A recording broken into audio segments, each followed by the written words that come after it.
जरा सोचिए, जमीन के सैकड़ों मीटर नीचे काम करना। कोयला खनन यकीनन दुनिया के सबसे खतरनाक कामों में से एक है। एक ऐसी जगह जहां सुरक्षा सिर्फ एक शब्द नहीं, बल्कि जिंदगी और मौत के बीच की एक लकीर है। और इसी लकीर को मजबूत करने के लिए एक सख्त नियम कानून की किताब है। आज हम इसी किताब के एक अहम हिस्से को समझने वाले हैं, भारत के कोयला खान विनियम 2017, और जानेंगे कि खदान के अंदर मजदूरों की सुरक्षा के लिए आखिर जिम्मेदार कौन है। तो चलिए सीधे इसी सवाल पर आते हैं। जब बात जमीन से सैकड़ों मीटर नीचे चल रहे ऑपरेशंस की हो, तो आखिरी जिम्मेदारी किसकी बनती है? सुनने में ये सवाल बहुत सीधा लगता है ना? लेकिन इसका जवाब एक बहुत ही सोची समझी और कानून में तय की गई टीम संरचना में छिपा है। इस सवाल का जवाब खोजने के लिए हम पूरी सेफ्टी टीम को परत दर परत समझेंगे। हम शुरुआत करेंगे कानूनी ढांचे यानी सेफ्टी के ब्लूप्रिंट से, और फिर ऊपर से नीचे तक आएंगे, बाहरी इंस्पेक्टरों से लेकर खान के मैनेजर, उनकी एक्सपर्ट टीमों और आखिर में उन सुपरवाइजरों तक जो रोजाना जमीनी हकीकत का सामना करते हैं। हमारी आज की पूरी बातचीत का आधार है कोयला खान विनियम 2017 का चैप्टर 4। देखिए, इसे सिर्फ नियमों की एक लिस्ट मत समझिए, ये असल में एक आधिकारिक ब्लूप्रिंट है, एक ऐसा नक्शा जो किसी भी खदान की पूरी मैनेजमेंट और सुरक्षा संरचना की नींव रखता है। विनियम 26 से लेकर 36 तक ये चैप्टर साफ साफ बताता है कि कौन क्या भूमिका निभाएगा और उसके लिए क्या काबिलियत होनी चाहिए। तो इस पूरी चेन में सबसे ऊपर, मतलब खान की अपनी टीम से भी पहले आते हैं बाहरी निगरानी करने वाले यानी माइन इंस्पेक्टर्स। ये सरकारी अधिकारी होते हैं जिनका काम ही ये पक्का करना है कि खान के अंदर हर कोई हर नियम का पालन कर रहा है या नहीं। इन्हें हम सुरक्षा की पहली दीवार कह सकते हैं। और यहाँ जो बात सबसे ज्यादा ध्यान देने वाली है वो है इन इंस्पेक्टरों की कड़ी योग्यताएं। चीफ इंस्पेक्टर बनने के लिए सिर्फ माइनिंग इंजीनियरिंग की डिग्री होना ही काफी नहीं, बल्कि फर्स्ट क्लास मैनेजर का सर्टिफिकेट भी होना जरूरी है। ये विशेषज्ञता का एक बहुत ऊंचा पैमाना है। मतलब जो इंसान नियमों को लागू करवा रहा है वो खुद खनन की हर बारीकी को फर्स्ट हैंड समझता है। अच्छा, अब आते हैं खान के अंदर सबसे अहम किरदार पर, मैनेजर। कानूनी तौर पर यही वो इंसान है जिसके कंधों पर खान के कंट्रोल, मैनेजमेंट और सबसे बढ़कर सुरक्षा की पूरी जिम्मेदारी होती है। वो उस धुरी की तरह है जिसकी चारों ओर सुरक्षा का पूरा पहिया घूमता है। और इतनी बड़ी जिम्मेदारी के लिए एक सीधी सी लेकिन बहुत जरूरी शर्त भी रखी गई है, उम्र। विनियम 27 साफ कहता है कि माइन मैनेजर बनने के लिए किसी भी व्यक्ति की उम्र कम से कम 23 साल तो होनी ही चाहिए। ये इस रोल के लिए एक बुनियादी परिपक्वता सुनिश्चित करता है। यहाँ एक बहुत दिलचस्प बात है, मैनेजर की काबिलियत सीधे सीधे खान के साइज और उसके रिस्क से जुड़ी होती है।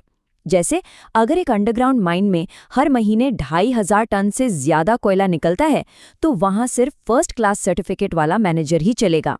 सीधा हिसाब है, जितनी बड़ी और जोखिम भरी खान, उतना ही अनुभवी और ऊंची योग्यता वाला मैनेजर। ये नियम इतने बारीक हैं कि ये भी बताते हैं कि मैनेजर रहेगा कहाँ। मालिक की जिम्मेदारी है कि वो मैनेजर को खान के सभी एंट्री गेट से 5 किलोमीटर के दायरे में ही घर मुहैया कराए। ये कोई छोटी मोटी सुविधा नहीं है, इसके पीछे एक बड़ा कारण है, ताकि किसी भी इमरजेंसी में मैनेजर फौरन मौके पर पहुंच सके। साल 2017 के नियमों में एक बहुत ही जरूरी और नई चीज जोड़ी गई है, चार्ज रिपोर्ट। अब जब भी कोई मैनेजर अपनी पोस्ट छोड़ता है तो उसे एक तय फॉर्मेट में एक डिटेल्ड रिपोर्ट बनाकर आने वाले नए मैनेजर को सौंपनी पड़ती है। इससे होता यह है कि जिम्मेदारी का ट्रांसफर बहुत साफ सुथरा और जवाबदेह तरीके से होता है। और यहाँ हम देख सकते हैं कि ये नियम सिर्फ सूखी कानूनी भाषा नहीं है, ये सोर्स मटेरियल से लिया गया एक हाथ से लिखा हुआ रिकॉर्ड है, जिसमें चार्ज रिपोर्ट और मैनेजर की नोटिस पीरियड जैसी बातें लिखी हैं।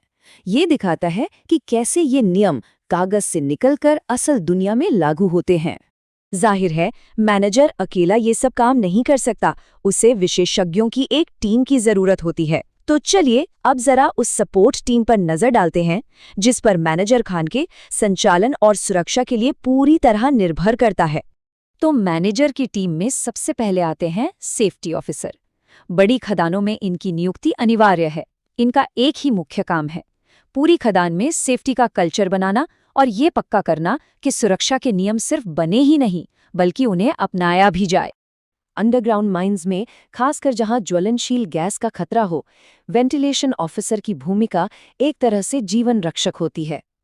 यही वो अधिकारी हैं जो ये सुनिश्चित करते हैं कि खदान में ताज़ी हवा लगातार पहुंचती रहे, ताकि खतरनाक गैस एक जगह जमा न हो पाए।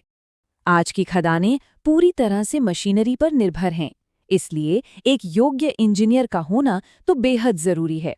वो ये पक्का करता है कि बड़ी बड़ी मशीनें सही ढंग से लगें, उनका मेंटेनेंस हो और वो सुरक्षित तरीके से चलें। और फिर आते हैं सर्वेयर। ये वो लोग हैं जो खदान के सटीक नक्शे बनाते हैं और उन्हें लगातार अपडेट करते रहते हैं। ये नक्शे सिर्फ रास्ते नहीं दिखाते, बल्कि खदान के स्ट्रक्चर की सुरक्षा के लिए भी बहुत बहुत जरूरी होते हैं।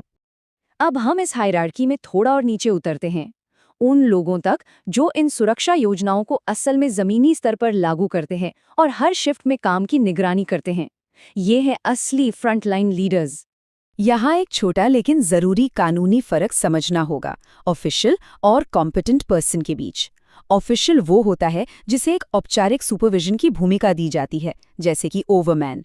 वहीं कॉम्पिटेंट पर्सन को मैनेजर किसी खास काम के लिए नियुक्त करता है और उसकी उम्र कम से कम 20 साल होनी चाहिए। एक है सामान्य निगरानी और दूसरा है किसी खास काम की विशेषज्ञता। इन भूमिकाओं में सबसे अहम है ओवरमैन, जो हर शिफ्ट के दौरान खदान के एक हिस्से का इंचार्ज होता है।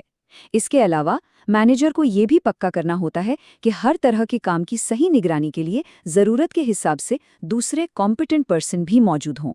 और ये सब कुछ सिर्फ हवा में नहीं होता। नियम साफ साफ कहते हैं कि हर एक नियुक्ति को एक बाउंड पेज वाली किताब में, मतलब एक रजिस्टर्ड बही में सावधानी से दर्ज किया जाना चाहिए। ये डॉक्यूमेंटेशन जवाबदेही तय करने के लिए बहुत ज़रूरी है। और आखिर में इस चैप्टर का अंतिम विनियम इस पूरे ढांचे को एक साथ मजबूती से बांध देता है। ये एक साफ सुथरे कम्युनिकेशन और एक ठोस कमांड स्ट्रक्चर को पक्का करता है।